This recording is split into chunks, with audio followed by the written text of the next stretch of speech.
বাড়ির উপর বাগান, রয়েছে রকমারি ফুল ও ফলের গাছ। শিলিগুড়ির হাকিমপাড়া নিবাসী বাপি সাহার বাড়ির উপরে রয়েছে একটি বাগান।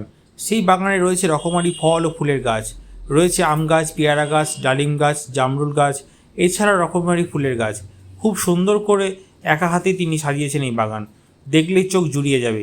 এই বিষয়ে তিনি জানান তিনি গাছ খুব ভালোবাসেন, ছোট থেকেই গাছের প্রতি তার ভালোবাসা, সে কারণে বাড়ির উপর বাগান বানিয়ে ফেলেছেন। একটা ছাদ নয়, এ যেন একটা আস্ত বাগান, কি বলতে চান?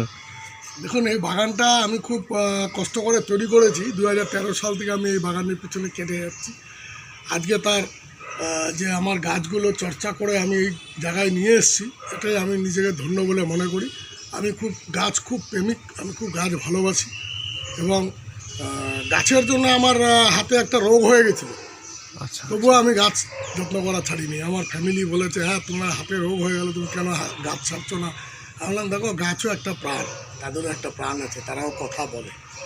আচ্ছা, এখানে কি কি গাছ রয়েছে আপনার বাগানে? আমার এখানে দেখুন, মিয়াজাকি আম আছে, যেটা জাপানিজ, 3 লাখ টাকা কিলো বলছে সবাই।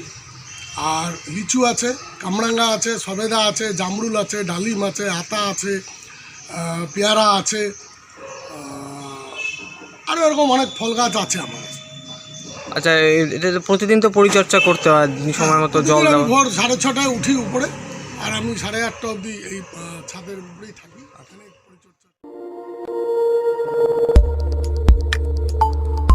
দেখতে থাকুন নিউজ প্রাইম টাইমস, আপনাদের সাথে আপনাদের পাশে।